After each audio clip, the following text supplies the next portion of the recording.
Hello everyone, this is Anjali और स्वागत है आपका मेरे चैनल लर्न विद अंजलि में। इस पर्टिकुलर वीडियो में we are going to discuss about the negative effects of deforestation on environment. इससे प्रीवियस वीडियो में हमने फॉरेस्ट रिसोर्सेज के बारे में पढ़ा और वहाँ पे हमने डिफोरेस्टेशन की भी बात की। तो if you haven't check that video so please go and check that video. So उससे आपको एक आइडिया लग जाएगा व्हाट इज़ डिफोरेस्टेशन। एंड इस वीडियो में हम डिस्कस करेंगे कि किस तरीके से वो नेगेटिवली इम्पैक्ट कर रहा है इन्वायरमेंट को। सो स्टार्ट करते हैं। देखिए, globalization is viewed as another root cause of deforestation. Globalization क्या होता है? ग्लोबलाइजेशन होता है वैश्वीकरण, मतलब कि विश्व भर को आपस में जोड़ना, चाहे वो इंटरनेट के थ्रू हो या वो रोडवेज के थ्रू हो, एयरवेज के थ्रू हो, वाटरवेज के थ्रू हो।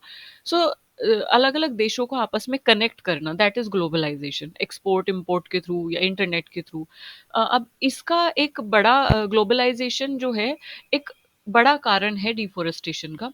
अगर हम बात करें डिग्रेडेशन ऑफ फॉरेस्ट इकोसिस्टम की, तो जो फॉरेस्ट कवर है वो बड़े लंबे टाइम से ऐसे डिग्रेड होता आ रहा है। और अगर 1949 की बात करें, 1949 में हमारा फॉरेस्ट कवर जो श्रंक हुआ था वो 4.7 बिलियन हेक्टेयर एक तरीके से डिग्रेड हुआ था, श्रंक हुआ था। श्रंक मतलब बेसिकली खत्म होना, डिग्रेड होना, है ना। और अगर हम बात करें 2015 तक आते आते, ये इसका जो स्तर है, इसका जो एक तरीके से लेवल है, वो कितना चला गया? 714.9 मिलियन हेक्टेयर। तो आप देख सकते हैं कि हमारा फॉरेस्ट कवर विद टाइम कितना ज़्यादा सिकुड़ा है, कितना ज़्यादा डिग्रेड हुआ है और कितना ज़्यादा खत्म हुआ है। अच्छा, अब जो फॉरेस्ट कवर की अगर हम बात करें, तो हमारे जो फॉरेस्ट हैं they help in absorbing GHG. हमारे जो फॉरेस्ट है वो ग्रीन हाउस गैस एमिशन को एब्जॉर्ब करने में एक बड़ा अहम रोल प्ले करते हैं। ग्रीन हाउस गैसेस क्या होती हैं, किस तरीके से इम्पैक्ट करती है एनवायरनमेंट को, कितनी ग्रीन हाउस गैसेज है जो लिस्टेड हैं, और इसके अलावा ग्लोबल वार्मिंग क्या है, ग्रीन हाउस गैस इम्पैक्ट क्या है, ये सारी चीज़ें हमने डिस्कस की हैं green house gases and its effect के बारे में। मैं आई बटन में वो वीडियो पिन कर दूंगी, you just go and check that video from there. So आइए वापस आते हैं हमारे टॉपिक पर। जो फॉरेस्ट कवर है वो उसने क्या किया है, उसने ग्रीन हाउस गैसेस जो एमिट हो रही हैं उसको एब्जॉर्ब करने में उसका एक अहम रोल है। बट हमारा फॉरेस्ट कवर काफ़ी लंबे समय से डिग्रेड होता आ रहा है, जिसकी वजह से 2015 आते आते उसका डिग्रेडेशन इतना हो गया है। ये बात इसमें बोली गई है। अब हम देख लेते हैं कि किस तरीके से इम्पैक्ट कर रहा है इन्वायरमेंट को, लॉन्ग रन में और शॉर्टर रन में। सबसे पहला जो इसका इम्पैक्ट है दैट इज क्लाइमेट चेंज। हमारा जो डिफोरेस्टेशन है वो क्लाइमेट चेंज करने में उसका एक बहुत बड़ा योगदान है, या एक तरीके से क्लाइमेट चेंज वो कर रहा है। डिफोरेस्टेशन किस तरीके से कर रहा है? देखिए, जो ट्रीज है वो क्या करते हैं, कार्बन डाइऑक्साइड को एब्जॉर्ब करते हैं। क्यों करते हैं? क्योंकि उन्हें फोटोसिंथेसिस करना होता है। तो जो फोटोसिंथेसिस की प्रक्रिया होती है, फोटोसिंथेसिस की जो प्रोसेस होती है, उसमें कार्बन डाइऑक्साइड को ट्रीज लेते हैं अपने लीव्स के स्टोमेटा के थ्रू, और ऑक्सीजन को क्या करते हैं? रिलीज करते हैं, है ना। अगर किसी एरिया में ट्रीज ही नहीं है, वहाँ के जो ट्रीज हैं उनको कट कर दिया जाए, तो क्या कार्बन डाइऑक्साइड एब्जॉर्ब होगी? नहीं होगी। तो वही बात है। अब अगर हम ग्रीन हाउस गैस की बात करते हैं, तो ग्रीन हाउस गैस में सबसे मेजर गैस जो है वो कौन सी है? कार्बन डाइऑक्साइड है। क्यों? क्योंकि ये हमारे एटमॉस्फेयर में सबसे ज्यादा अमाउंट में पाई जाती है, और ये ग्रीन हाउस गैस है जो कि सन की रेज को ट्रैप करके ग्लोबल वार्मिंग को इंक्रीज करती है। तो अगर ग्रीन हाउस गैस यानी कार्बन डाइऑक्साइड अगर एब्जॉर्ब ही नहीं होगी, तो इसका रिजल्ट क्या होगा? इसका रिजल्ट होगा कि जो हमारी कार्बन डाइऑक्साइड है वो परसिस्ट रहेगी, इन्वायरमेंट में परटेन रहेगी, और अल्टीमेटली क्लाइमेट चेंज को एक तरीके से क्या करेगी? ट्रिगर करेगी। क्लाइमेट चेंज ग्लोबल वार्मिंग को एक तरीके से इंक्रीज करेगी, और ग्लोबल वार्मिंग से क्या होगा? क्लाइमेट चेंज ट्रिगर होगा। वही बात इसमें बोली गई है कि अगर ट्रीज नहीं होंगे तो लेस कार्बन डाइऑक्साइड एब्जॉर्ब होगी, जिसका रिजल्ट ये होगा कि higher green house gases atmosphere में बढ़ जाएंगी, जिसकी वजह से ग्लोबल वार्मिंग होगी, और ग्लोबल वार्मिंग की वजह से क्लाइमेट चेंज होगा। ये बात इसमें बताई गई है। अगर हम बात करें प्लांट की, तो किस तरीके से वो क्या फोटोसिंथेसिस की प्रोसेस के थ्रू कार्बन डाइऑक्साइड को रिमूव करते हैं, रिलीज बैक क्या करते हैं? ऑक्सीजन रिलीज बैक करते हैं एटमॉस्फेयर में। अब अगर इसमें हम देखें कि अगर हम जैसे टिम्बर हार्वेस्टिंग करते हैं, या हम टिम्बर को यूज़ करते हैं किसी भी फर्नीचर मेकिंग के लिए, या हम वुड को यूज़ करते हैं फ्यूल बर्निंग के लिए, तो जब हम वुड को फ्यूल बर्निंग के लिए यूज़ करते हैं, चाहे वो इन्वायरमेंट को हीट अप करने के लिए यूज़ करें, या एनर्जी रिलीज करने के लिए, एनर्जी को एक तरीके से ऑब्टेन करने के लिए, थर्मल पावर प्लांट्स में भले ही हम वुड को यूज़ कर रहे हैं, तो वहाँ पे क्या होता है कि वुड जो है उसके अंदर जो कार्बन स्टोर होता है, तो जब हम उसे बर्न करते हैं तो कार्बन डाइऑक्साइड में कन्वर्ट होता है ऑक्सीजन के साथ रिएक्ट करके। तो वो क्या होता है कि डिके और बर्निंग ऑफ वुड ये बहुत ज़्यादा अमाउंट में कार्बन को वापस से एटमॉस्फेयर में क्या कर देती हैं? रिलीज कर देती हैं। अच्छा, इसमें एक और टर्म याद रखेंगे, जो फॉरेस्ट है उनको बोला जाता है कार्बन सिंक, या कभी-कभी इसमें दे दिया जाता है कार्बन सिंकर्स। सो इसको आप ध्यान रखेंगे कि अगर आपसे क्वेश्चन पूछा जाता है कि निम्नलिखित में से कौन सी चीज़ों को कार्बन सिंकर्स बोला जाता है, तो मेक श्योर कि वहाँ पे अगर फॉरेस्ट है तो मेक श्योर करिए कि आप टिक लगा के आएँ, क्योंकि forest are considered as carbon sinker. अच्छा, कार्बन सिंकर्स क्या होता है? कार्बन सिंकर्स वो चीज़ें होती हैं, जैसे ओशंस भी हो सकते हैं, फॉरेस्ट भी हो सकते हैं, वो चीज़ें होती हैं जो कार्बन को एब्जॉर्ब करती है, एटमॉस्फेरिक कार्बन को अपने अंदर सोख के रखती हैं। और सिंक का बेसिकली मतलब होता है डूबना। सो बेसिकली कार्बन उसमें डूब जाती है, एब्जॉर्ब हो जाती है, या एक तरीके से वो उसको होल्ड करके रखते हैं और ग्लोबल वार्मिंग या क्लाइमेट चेंज में कंट्रीब्यूशन नहीं करने देते। तो इसलिए फॉरेस्ट को बोला जाता है कार्बन सिंकर्स, क्योंकि ये कार्बन डाइऑक्साइड को एटमॉस्फेयर से एब्जॉर्ब करके उसको प्रोडक्टिव या मोर यूजेबल फॉर्म में कन्वर्ट कर देते हैं। किस में कन्वर्ट कर देते हैं? ऑक्सीजन में उसको कन्वर्ट कर देते हैं। तो इसलिए इनको कार्बन सिंकर्स बोला गया है। साथ ही साथ जो फॉरेस्ट है वो बायोडाइवर्सिटी को भी रिजर्व करके रखते हैं, यानी बहुत सारी जो फोना है, एनिमल स्पीसीज हैं, वो रिलाई करती हैं फॉरेस्ट एरियाज में और फॉरेस्ट पर। सो ये बायोडाइवर्सिटी को भी रिजर्व करने का काम करते हैं। Now moving on to the next thing, that is reduced moisture content. अब अगर फॉरेस्ट नहीं रहेंगे या डिफॉरेस्टेशन अगर होता है, तो आसपास का जो मॉइस्चर है वो कहीं ना कहीं लॉस हो जाएगा, आसपास का जो एनवायरनमेंट का मॉइस्चर है वो रिड्यूस हो जाएगा। किस तरीके से? देखिए, जिस मिट्टी पर फॉरेस्ट होंगे, जिस मिट्टी पर फॉरेस्ट हैं, तो वहाँ पर एक ट्री का जो कवर है या ट्री की जो कैनोपी है, फॉरेस्ट की जो कैनोपी है, उससे छाया बनी रहती है मिट्टी के ऊपर, है ना, और आसपास की चीज़ों के ऊपर। तो मॉइस्चर क्या होता है? वो होल्ड रहता है मिट्टी में, रिटेन रहता है।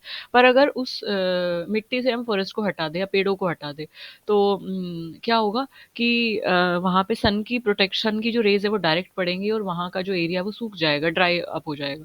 सो वही बात इसमें बोली गई कि फॉरेस्ट सॉइल आर मॉइस्ट, जिस सॉइल में फॉरेस्ट होते हैं, वो जो मिट्टी होती है वो मॉइस्ट होती है, उसके न्यूट्रिएंट, उसका मॉइस्चर रिटेन उसमें रहता है ना। और but without protection from the sun blocking tree cover they quickly dry out. But अगर वहाँ पे फॉरेस्ट नहीं होते हैं तो क्विकली क्या हो जाती हैं? ड्राई आउट हो जाती हैं, वो मिट्टी एक तरीके से ड्राई आउट हो जाती है। अब जो ट्रीज है इसके साथ साथ वो क्या कर देते हैं, ट्रीज जो है इसके साथ साथ क्या करते हैं कि वाटर साइकिल में भी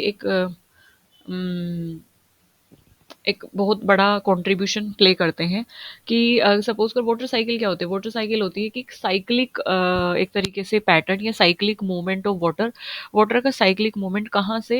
लैंड से एटमॉस्फेयर में, देन एटमॉस्फेयर से वापस से वो लैंड पे आ जाता है, यानी कि इवेपोरेशन की फॉर्म में, वाटर वेपर की फॉर्म में वो क्लाउड्स में जाता है, वहाँ पे कंडेंसेशन होता है, एंड देन वापस से प्रेसिपिटेशन की फॉर्म में पानी जो है वो धरती पे आ जाता है। तो ये साइकिल को आप बोलते हैं वाटर साइकिल या हाइड्रोलॉजिकल साइकिल। ओके।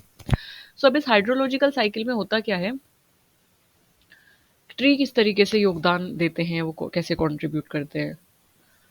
वो क्या करते हैं कि जो वाटर वेपर है उसको वापस से एटमॉस्फेयर में रिटर्न बैक कर देते हैं। अब जैसे मान लो कि कोई ट्री है, उसने रूट्स के थ्रू पानी को लिया, है ना, तो अब होगा क्या कि एक्सेसिव जो वाटर होगा, जितना उसको चाहिए होगा पानी, वो उसको यूज कर लेगा, है ना, जाइलम के थ्रू वो पानी को सक करेगा और जितना उसको चाहिए होगा फोटोसिंथेसिस की प्रोसेस के लिए वो उसको यूज करेगा। और बाकी जो एक्स्ट्रा वाटर है वो अपने लीव्स के जो स्टोमेटा होते हैं उनके थ्रू वो वाटर वेपर की फॉर्म में, ट्रांसपिरेशन इस प्रोसेस को बोला जाता है। ट्रांसपिरेशन का मतलब होता है कि जो पानी है, एक्सेसिव वाटर है प्लांट के अंदर से, वो वाटर वेपर की फॉर्म में जब इवेपोरेट होता है एटमॉस्फेयर में, तो उसको ट्रांसपिरेशन बोला जाता है। और ये होता है लीव्स के स्टोमेटा के थ्रू।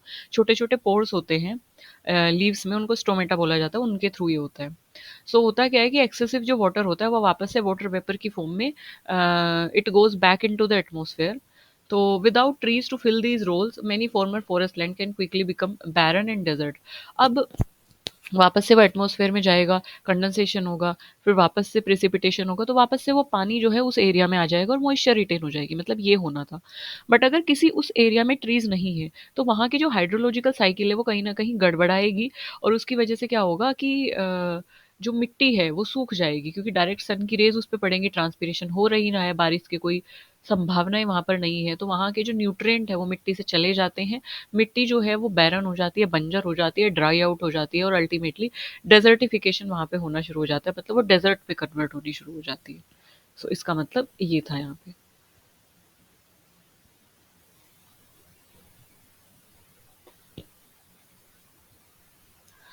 नेक्स्ट वन है हमारा effect of deforestation on water cycle, कि डिफोरेस्टेशन का क्या इफेक्ट है वाटर साइकिल पे।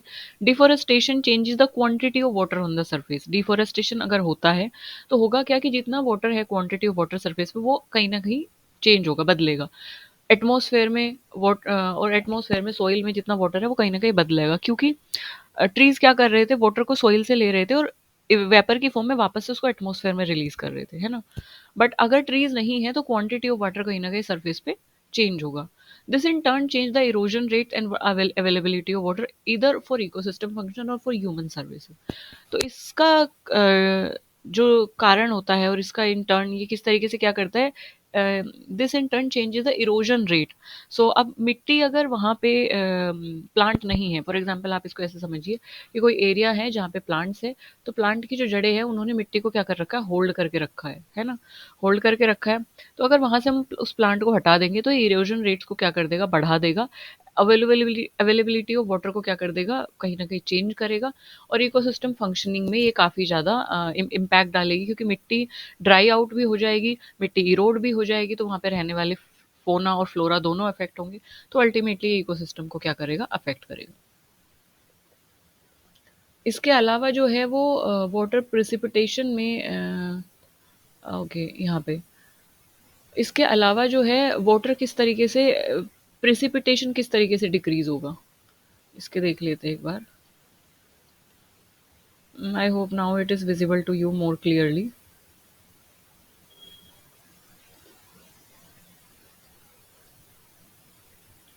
Now it is visible to you, I hope. Okay.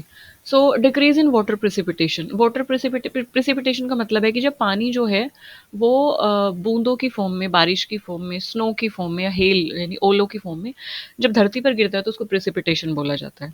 तो अगर प्लांट्स या ट्रीज नहीं होंगे या डिफोरेस्टेशन होगा तो किस तरीके से डिक्रीमेंट आएगा प्रिसिपिटेशन में। Trees extract ground water through their roots and release it into the atmosphere. Tree क्या करते हैं, ये आपका एरिया है, ग्राउंड वाटर है, तो ग्राउंड वाटर को एक्सट्रैक्ट करते हैं, ग्राउंड वाटर को एक तरीके से खींचते हैं, या आसपास के पानी को, आसपास के मॉइस्चर को अपने रूट्स के थ्रू वो खींचते हैं, है ना। अपने रूट्स के थ्रू वो खींचते हैं और वापस से उसको क्या करते हैं, ट्रांसपिरेशन की प्रोसेस के थ्रू एक्सेस वाटर को एटमॉस्फेयर में क्या कर देते हैं, रिलीज कर देते हैं। ये प्रोसीजर हमने पढ़ा था अभी। When trees are remove there will be no evaporation. अगर उस एरिया से ट्री को ही रिमूव कर दिया जाए तो कोई भी सोइल का वाटर एटमॉस्फेयर में नहीं जाएगा, क्योंकि सोइल का वाटर एटमॉस्फेयर में वाटर वेपर की फॉर्म में जो ले जा रहे थे वो तो प्लांट्स थे, वो तो ट्रीज थे। Trees are the mediocre here, tree are the medium here, है ना। तो अगर ट्री को ही रिमूव कर दिया जाता है तो वहां पे इवेपोरेशन होगा ही नहीं। इसका रिजल्ट क्या होगा कि वहां का जो क्लाइमेट है, क्योंकि मॉइस्चर तो क्लाइमेट, जब वाटर वेपर क्लाइमेट में जाएगी ही नहीं तो क्लाइमेट जो है वो क्या होगा, ड्राई हो जाएगा। तो वहाँ का रिजल्ट, उस एरिया का रिजल्ट क्या होगा कि वहाँ का जो क्लाइमेट है वो ड्रायर क्लाइमेट हो जाएगा, सूखा हो जाएगा वो क्लाइमेट। सो इसीलिए ट्री क्या करते हैं, ट्री वाटर साइकिल में वाटर वेपर को वापस से एटमॉस्फेयर में लाने में हेल्प कर रहे थे। ये हेल्प कर रहे थे ट्रीज। बिना ट्रीज के क्या होगा, ये रेनफॉल में रिडक्शन हो जाएगा और बहुत सारी जो फॉरेस्ट लैंड है वो क्या हो जाएंगी, बहुत जल्दी बंजर हो जाएंगी।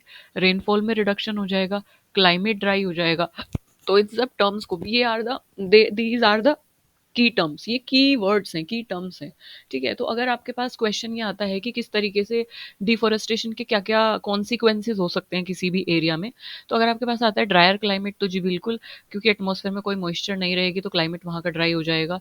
रेनफॉल कम हो जाएगी, क्योंकि ज़मीन सूख जाएगी तो लैंड बैरन बनने के चांसेस बहुत ज़्यादा हो जाएंगे, बंजर बनने के चांसेस बहुत ज़्यादा हो जाएंगे।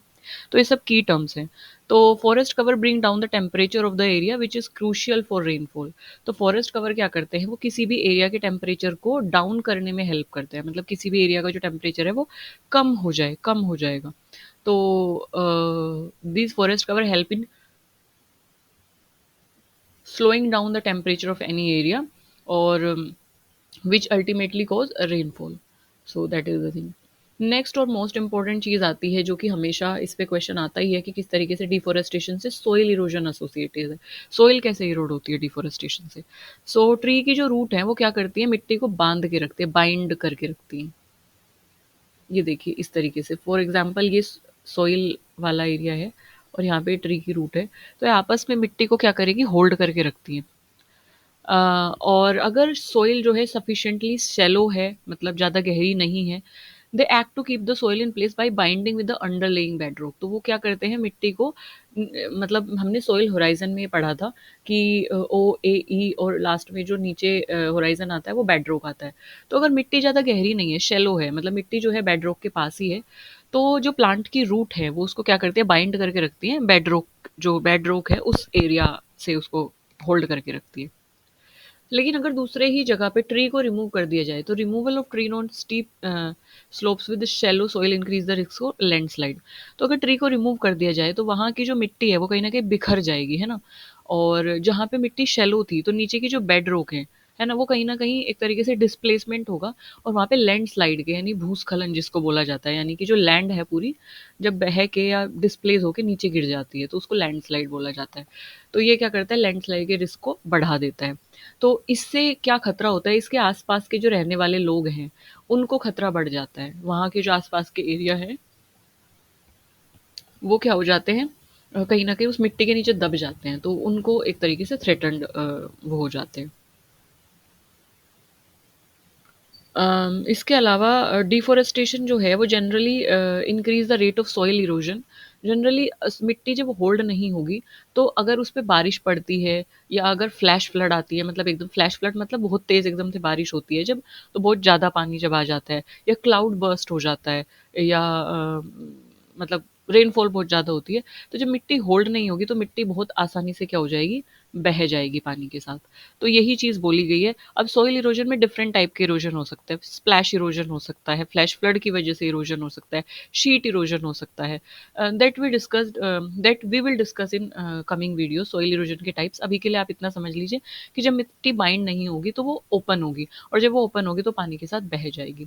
तो डिफॉरेस्टेशन अल्टीमेटली क्या कर रहा है, सॉइल इरोजन के रेट को बढ़ा रहा है by increasing the amount of run of and reducing the protection of soil from the tree litre. तो अल्टीमेटली ये रन ऑफ को, क्योंकि वहाँ पे कोई भी प्लांट नहीं है, तो जब पानी आएगा बह के तो कोई भी चीज़ नहीं है जो पानी को रोक के रखे, तो पानी बहुत तेजी के साथ आता है और मिट्टी को बहा के ले जाता है। तो इसका सबसे बेस्ट एग्जांपल येलो रिवर। तो येलो रिवर का जो येलो कलर है that is caused by the down stream carriage of loss and causes flooding in its lower reaches. तो जो उसका येलो कलर है वो क्या किसकी वजह से हुआ है, that is caused by the down stream carriage of losses and flood की वजह से, और डाउन स्ट्रीम एरिया में मिट्टी जब बह के आई तो उस वजह से उसका जो कलर है वो वहाँ पे एक्यूमुलेट हुई और येलो रिवर का कलर येलो में टर्न हो गया। सो इसीलिए उसका जो नाम है, उसका एक और निक नेम भी दिया गया, दैट इज चाइना सोरो। सो ये भी उसको बोला गया है। Moving on to the next thing that is desertification. तो ये भी एक बड़ा रीज़न है डिफॉरेस्टेशन। ये भी एक बहुत बड़ा रीज़न नहीं है, सॉरी, ये भी एक अल्टीमेटली इफ़ेक्ट है, इम्पैक्ट है जो हो रहा है डिफॉरेस्टेशन से। सो डिफॉरेस्टेशन की वजह से डेजर्टिफिकेशन किस तरीके से हो रहा है वो हम देख लेते हैं। तो desertification and deforestation are very closely linked. तो डिफॉरेस्टेशन से डेजर्टिफिकेशन, डेजर्टिफिकेशन से डिफॉरेस्टेशन, ये दोनों ही चीज़ें बड़ा क्लोजली अटैच्ड है। किस तरीके से, डिफॉरेस्टेशन एक सिस्टमेटिक फिनोमिना है resulting from excessive falling of trees. Desertification जैसे हमने ऊपर भी बात की, हो क्यों रहा है कि जो ट्रीज़ है वो कट गई है, ट्रीज़ उस एरिया में नहीं है, ट्रीज़ अगर चले जाएँगे तो मिट्टी सूख जाएगी, मिट्टी सूख जाएगी, मॉइस्चर खत्म हो जाएगा, न्यूट्रिएंट नहीं रहेंगे, क्योंकि अल्टीमेटली जो ट्रीज़ है वो जब उसका ऑर्गेनिक मैटर मिट्टी में गिरता था और जब वो डिग्रेड होता था तो वो ह्यूमस प्रोवाइड करता था मिट्टी को। पर अगर ट्रीज़ ही नहीं है तो ह्यूमस और ऑर्गेनिक मैटर मिट्टी में नहीं होगा तो न्यूट्रिएंट भी कम होंगे, सॉइल भी ड्राई आउट हो जाएगी। तो अल्टीमेटली ये डेजर्टिफिकेशन की शुरुआत हो जाती है यहाँ से, वो बंजर बनना शुरू हो जाती है मिट्टी। बंजर मतलब it now no longer able to sustain any plant life, कि किसी भी प्लांट लाइफ को सस्टेन करने के लिए अभी ये सक्षम नहीं है। So degradation of land in any dry land ecosystem are fragile and can rarely sustain an increased pressure that result from the intense population growth. तो यही बात बोली गई है कि ड्राई लैंड में वो कन्वर्ट हो जाती है और ड्राई लैंड बड़े फ्रेजाइल होते हैं और वो बहुत कम जो है किसी भी फ्लोरा को और किसी भी प्लांट स्पीसीज को सस्टेन करा पाते हैं। अब इसके और भी फैक्टर्स हो सकते हैं डेजर्टिफिकेशन के, there are other factors too, जैसे कि there may be over cultivation of desert land, it cause nutrient in the soil to be depleted faster। मतलब ऐसा भी हो सकता है कि कोई एरिया है उसमें आपने कल्टीवेशन किया और बार बार आप उसमें एक ही पर्टिकुलर क्रॉप का कल्टीवेशन कर रहे हैं। जैसे फॉर एग्जांपल हम बात करें दाल की, पल्सेस की, तो पल्सेस को चाहिए होता है नाइट्रोजन, तो अगर बार बार आप उसमें डिफरेंट डिफरेंट तरीके की पल्सेस लगा रहे हैं जो कि नाइट्रोजन को मिट्टी से एक्सट्रैक्ट कर रही हैं। अब नाइट्रोजन को एक्सट्रैक्ट तो किया जा रहा है मिट्टी से, बट उसमें नाइट्रोजन दिया नहीं जा रहा है उतना। तो ओवर कल्टीवेशन की वजह से क्या होता है कि न्यूट्रिएंट जो है उसमें खत्म हो जाते हैं, डिप्लीट हो जाते हैं बहुत तेजी से। और इसके साथ साथ जो है इम्प्रॉपर इरिगेशन की वजह से भी it result in the salinated soil and depletion of aquifers. अगर इम्प्रॉपर इरिगेशन प्रैक्टिसेस की जाती हैं तो मिट्टी जो है वो नमकीन हो जाती है, उसमें सॉल्ट जो है वो डिपॉजिट हो जाता है, और ये एक्वीफर के डिप्लीशन में भी एक तरीके से क्या करता है, कंट्रीब्यूट करता है। एक्वीफर का इससे डिप्लीशन हो जाता है। इसके अलावा जो वेजिटेशन है वो एक बहुत अहम रोल प्ले करती है determining the biological composition of soil. मतलब कि किसी भी एरिया में किस तरीके की वेजिटेशन है, तो उस एरिया में किस तरीके का एनिमल लाइफ होगी या फोना किस तरीके की होगी, आसपास की वेजिटेशन कैसी होगी, तो बायोलॉजिकल कंपोजिशन उस एरिया का कैसे होगा, इस चीज़ को डिटरमाइन करने में वेजिटेशन का एक बहुत मेन रोल है। जो सॉइल इरोजन है और जो वाटर रन ऑफ है वो कम हो जाता है विद इंक्रीज वेजिटेशन कवर। तो अगर किसी एरिया में आप वेजिटेशन कवर को बढ़ा देते हैं, मतलब श्रब्स लगा देते हैं, हर्ब्स लगा देते हैं, ट्रीज लगा देते हैं, तो मिट्टी वहाँ पे होल्ड करके रखी जाएगी उनकी रूट्स के थ्रू, जिसकी वजह से सॉइल इरोजन जो है वो कम हो जाएगा और वाटर जो रन ऑफ है वो भी कम हो जाएगा अगर आप वेजिटेशन कवर को बढ़ा देते हैं। ये बात है। थर्ड थिंग इज कि फॉरेस्ट जो है वो क्या करते हैं, प्रिसिपिटेशन और ह्यूमिडिटी को मेंटेन करके रखते हैं किसी भी एरिया में, मतलब किसी की एरिया के क्लाइमेट को वो ड्राई नहीं होने देते। एयर ह्यूमिडिटी जो है वो सिर्फ less penetration solar heat, air humidity is not only result in less penetration of solar heat to the ground during the day but also check heat escape to outer atmosphere during night. देखिए होता क्या है, दिन में जब heat होती है ना, जब सन की रेज पड़ती हैं पृथ्वी पे या किसी भी एरिया में, तो वो एरिया बहुत ज़्यादा हीटअप हो जाता है। अब रात में क्या होता है, इरेडिएशन होता है, मतलब कि वापस से वो जो हीट है वो एटमॉस्फेयर में जाती है, एस्केप होती है। तो एयर में अगर ह्यूमिडिटी है ना, तो इसकी वजह से क्या होगा कि सोलर की जो हीट है वो क्या होगी, not only result in less penetration of heat. अगर एयर में ह्यूमिडिटी है तो एरिया उतना ज़्यादा हीटअप होगा नहीं, क्योंकि सन की जो रेज है, क्योंकि एयर ह्यूमिड है, मतलब तो सन की जो रेज है वो उतना ज़्यादा गर्म नहीं करेंगी सरफेस को, क्योंकि ह्यूमिड एयर उसको कहीं ना कहीं सन की रेज को एब्जॉर्ब कर लेगी, है ना। तो एयर ह्यूमिडिटी क्या करती है, वो लेस पेनिट्रेशन में हेल्प करती है सोलर हीट की, ताकि वो ग्राउंड को गर्म ना करे दिन में। इसके अलावा ये क्या करती है कि ग्राउंड से जो हीट है वो ज़्यादा एस्केप ना हो आउटर एटमॉस्फेयर में, ये इसको भी बैलेंस करके रखती है, एयर के अंदर जो मॉइस्चर है या ह्यूमिडिटी है वो। तो इसलिए forest tend to provide seasonable stability in the terrain. तो इसलिए जो फॉरेस्ट है ये क्या करते हैं, एयर की ह्यूमिडिटी को मेंटेन करके रखते हैं, और एयर ह्यूमिडिटी मेंटेन होने की वजह से सीजनल स्टेबिलिटी जो है वो बनी रहती है। मतलब कि किसी पर्टिकुलर एरिया में जो गर्मी, तापमान बढ़ने का और कम होने का जो स्तर है वो स्टेबिलिटी बनी रहती है। फोर्थ है, as a result of deforestation there is higher wind velocity. अब अगर डिफोरेस्टेशन होता है तो अगर ट्रीज और प्लांट्स नहीं है तो विंड जो है वो बहुत तेजी से बहेगी, बहुत तेजी से फ्लो करेगी, क्योंकि देर इज नो बैरियर जो विंड की डायरेक्शन को बदले या उसको रोके। कोई ट्री, कोई प्लांट नहीं है जो उसको हिंडर करे, जो उसको रोके, उसको बदले उसकी डायरेक्शन को। तो higher wind velocity deforested area में देखने को मिलती है, जिसकी वजह से क्या होता है, मिट्टी के साथ मिट्टी जो है वो उड़ जाती है, मिट्टी जो है वो इरोड हो जाती है बेसिकली। सो होता क्या है कि अगर विंड वेलोसिटी ज़्यादा तेज़ी से है या विंड अगर बहुत तेज़ी की स्पीड में आ रही है और वहाँ पे कोई भी प्लांट नहीं है, तो वो वहाँ की जो मिट्टी है उसको क्या कर देती है, उसके ऊपर की जो मिट्टी है उसकी जो शीट एक तरीके से है उसको अपने साथ ले जाती है, उड़ा के ले जाती है, एक तरीके से उसको ब्लो कर देती है। तो ये फिनोमेना हमें देखने को मिलता है डेजर्ट एरिया में बेसिकली। तो डेजर्ट में देखा होगा कि कितनी ज़्यादा रेत उड़ती है, क्योंकि वहाँ पे कोई वेजिटेशन नहीं है जो विंड की वेलोसिटी को कम करे या विंड के बहाव को रोके, उसको हिंडर करे। तो जब विंड बहुत तेजी से चलती है तो आसपास की जो मिट्टी है उसको उड़ा के ले जाती है और दूसरी जगह पे इकट्ठा कर देती है, जिसको इरोजन बोला गया है। अब ये जो इरोजन है ये किसकी वजह से हो रहा है? विंड की हायर वेलोसिटी की वजह से हो रहा है। मतलब ये विंड इरोजन बेसिकली इसको बोला जा सकता है। विंड की वजह से ये ट्रिगर हो रहा है, ठीक है। अब ये जो मिट्टी है, जो ऊपर की मिट्टी जो हवा के साथ उड़ के चली जाती है, ऊपर के एक पूरी शीट हवा के साथ उड़ के चली जाती है, तो इस टाइप के इरोजन को बोला जाता है शीट इरोजन, क्योंकि इसमें पूरा क्या होता है, मिट्टी ऊपर की परत जो है वो उड़ के चली जाती है हवा के साथ।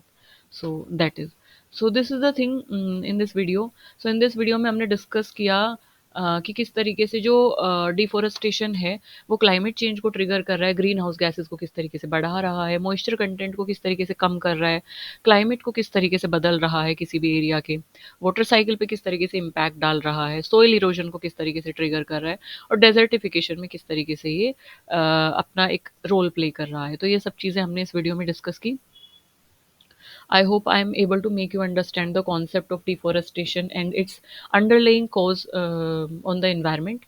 So thank you for listening me so patiently always. और आपके एग्जाम्स आने वाले हैं तो सारी वीडियोस को आप एक बार गो थ्रू कर लेंगे, और जिन जिन चीज़ों पे मैंने एम्फेसाइज किया है, अंडरलाइन किया है, एक बार उन टर्म्स को ज़रूर देख लेना। जो इंपॉर्टेंट चीज़ें होती हैं मैं बताती हुई चलती हूँ कि ये एग्जाम में पहले आ चुका है और यहाँ से क्वेश्चन आ सकता है, तो प्लीज़ उन चीज़ों पे थोड़ा सा ज़्यादा ध्यान दीजिए, क्योंकि पेपर जो है वो ऑब्जेक्टिव होगा, सब्जेक्टिव नहीं होगा। तो it will be easy to you कि अगर आप कीवर्ड भी याद रखते हैं तो आप देख के उसे पहचान लें। सो हंसते रहिए, मुस्कुराते रहिए, और पढ़ना ज़्यादा ज़रूरी है यूजीसी नेट क्लियर करने के लिए, तो पढ़ते रहिए। Thank you for listening me so patiently. Bye bye.